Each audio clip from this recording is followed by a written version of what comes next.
Hi, my name is Nick Craig. This is the Leading from Purpose podcast. I want to welcome you to my special guest today, Stacey Tank. I've known Stacey for probably, 8 or 9 years. It's been on a journey together. And originally we worked together at Heineken, where she was head of communications for the US. And then she moved to Home Depot, where she became head of communications there, which is one of the biggest jobs in the United States as a head of communications, yeah? So, and then because she was so amazing, they then decided that that wasn't even big enough. And they gave her an even bigger role. And so now she has a P&L role where she runs a group that installs kitchens and all kinds of things in people's houses for Home Depot. And it's a multiple billion-dollar business.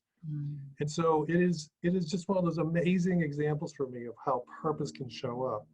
So Stacey, thank you for joining us today. Oh, thank you for inviting me, Nick. Wouldn't miss it for the world.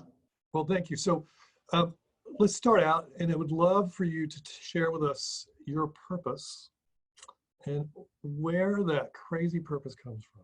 Oh, goodness. So my purpose is to ignite the worthy fight and blow your hair back. And okay, everybody listening is going, what did she just say? And I think I came out of the womb with this purpose. And this has been an incredibly consistent way that I have shown up as a human being in my life. Always willing to lean in to when the house is on fire, I'm the one running in instead of running out. I love hard problems. I love what people say cannot be done. That's very motivating to me, to be the underdog, to reimagine something where things have been stuck and challenged, and then to do it in a way where you just step back and go, you know, my hair is blown back. That emotion of holy cow, that surprise, that delight, to really touch people and serve people and affect people in a positive way. Okay, and I think I have I've been on the receiving end of this purpose a number of times. So what would be an example that I think it would be sort of, for you, exemplify what this purpose really looks like? You know, one example is probably my current role, because the businesses that I'm looking after now, there were many leaders that came before me that had the mission of integrating a number of acquired businesses, bringing the Home Depot culture into those businesses and getting them into growth mode. And the businesses have really been on a 16-year roller coaster ride. And coming in to this role, there were a lot of folks who basically said, it can't be fixed. It can't be turned around, too risky, wouldn't take that job. Death sentence, a lot of people have left the company from that role. And I saw that as an opportunity, because nothing is too broken to be fixed. I've never seen anything. There are things that are challenging, but I think things can always get better. It's just a matter of looking at it in different ways and figuring out what that kind of next manifestation will be. And now, how many previous leaders had died under the train? 8. Okay. Oh, sorry. And in the last couple of years, how many had not been able to pull it off before you showed up? 8. Okay. Okay. Just checking. I'm just checking as to how high this opportunity, how if people talk about that, but this is like really was like nobody wanted to touch this. This was like radioactive, right? It was radioactive. We couldn't attract talent. It had a reputation, and it wasn't just one thing. It was culture. There were some legal things. There were some strategy things. There were some kind of fundamental economic problems with parts of the business. And then all the systems were falling apart. Now, you knew all about this before you took the job, right? Right. No, I had my purpose statement, and I had my optimism. And I charged into the burning house. But I think if you know too much, it just serves to maybe interfere with your clear thinking. And so Exactly. it's fine. I'd rather not know all the gory details and just sort them out as they come at me. Okay. Okay. So tell us more. So then what happens as you get into this thing and you start sorting it out?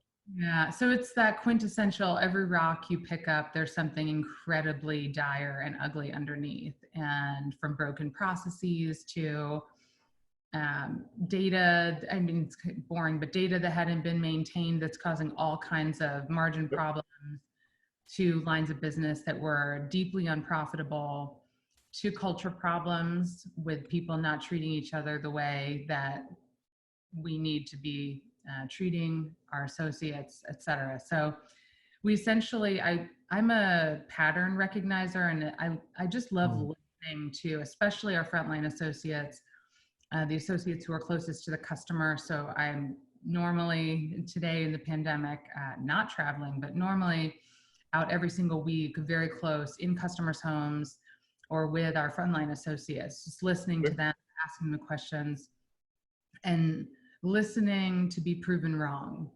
Listening deep Mm. to hear the same themes. And I captured through the first couple of months this very long list of all the things that were materially broken. And it was hundreds and hundreds of things. And then you simply start sizing those things and sorting those things and declaring those things, because one of the challenges was that all of our leadership, they knew that there were problems, and you can see that as an expression in your P&L. When the P&L doesn't look healthy, you Yep. assume there are problems in the business, but that's a simplified view. Folks didn't understand the magnitude Mm. of the opportunities, the things that we need to tackle. So exposing that list of all the opportunity areas was a way to get on the same page. Now, you could say when you're saying some of this is what any good person who has a Harvard MBA would have done. So when you look at your purpose, what do you think your purpose was pushing you to do that might not have been just the standard, let's assess what's going on here? I think there's a temptation to cut and hide. So let me cut expenses. I'll make my margin target one more quarter and then hope that we'll get all these other operating things figured out. And that was a strategy that had been employed. And I understand why. You as a leader, you feel responsible for delivering your numbers and delivering great employee satisfaction scores, et cetera. So Yep. everyone's always trying to buy themselves some time, et cetera. But this was way, way beyond the ability to do something like that. And so I had to talk with our CEO and CFO and illuminate some things that got them pretty upset, because it was upsetting. I was upset, because folks, there were just things that weren't Mm. really widely known. So I had to have those tough conversations. So this is the blow your hair back part of your purpose? Well, the blow your hair back part is when we started growing double digits, right? Oh, okay, okay, okay. Oh, And when the employees actually hopefully enjoyed being part of the company, because at the end of the day, we do this for them. Our company is very much about frontline associates, creating opportunities for them and hoping they'll stay for a really long time with the company to build a career. We have so many associates who started as hourly part-time well, cashiers, or in the parking lot, or in the lumber aisle, or in our case, as a sales consultant, or working as one of our branch admins, one of these, in our warehouses, one of these roles, but they can grow up over time and get promoted. And often you'll hear them say they're the most successful person in their family. And those are the moments, those are the stories that really matter to all of us. And if we hadn't fixed the business, and we still have a lot of work to do, but if we hadn't been able to stabilize the business and get it back to growth, then all of those beautiful stories are in jeopardy. So that's why you do it at the end of the day. But yeah, it was a lot of very hard conversations and a lot of hard calls. We ended up having to make some hard calls on lines of business and to not do certain lines of business anymore, because we weren't able to deliver the customer experience and the economics didn't make sense. And going through things like that, you basically do anything to avoid shuttering businesses. You do anything to avoid it. And unfortunately, that was the tough call that had to be had. So things like that. Now, it all sounds like you just had this all figured out, but my sense was is that, and I think I remember you had a dark night of the soul in the office, at least one of them that I recall, yes? Yes, absolutely. That was I'll remember that night for forever because part of, you're trying to figure things out really quickly because there are so many thousands of associates who are counting on us. No, none of this relates to the current reality that we're all sitting in, does it? No, no, this is pre-COVID. I But at know. the same time, everything you're saying sounds like what every business is going through right now. So this is like really important for all of us to like listen to this because you were like dealing with the same thing everybody else is dealing with now, but you just did it was your version of COVID back then, right? Now we're going through it again. But yeah, no, exactly. This was years ago. And I would get phone calls from associates who couldn't pay their mortgage, couldn't pay for their kids' medical bills. I mean, really awful, rip your heart out and throw it on the floor kind of stuff. And the strategy was going to get itself sorted out. I was working through all that, but making sure that we were listening and being responsive to every single person that was reaching out, it was really important to me. So I was usually in the office till 10 or 11 o'clock at night, just trying to work through all those things. And folks, my whole life, I think we're all underestimated in some ways. I just think I've been underestimated maybe a little bit more than others because I'm a lady and working in men's industries and with little kids and wearing my leather pants and doing all my crazy stuff. And so, it's easy to have people judge you. And so when I came in, the executive team, the leadership kept saying, oh, they sent you for a reason. We're so glad you're here. But the field was like, we've heard it before. Lots of people have come in here. They promised us the moon and they abandoned us and we're worse off for it. And I don't trust you. And it's not going to be different. And they had every right to feel that way. And so I had their voices in my mind. And there was one night when I was sitting at my desk and I had had a bunch of hard conversations that day with our folks who were feeling really defeated.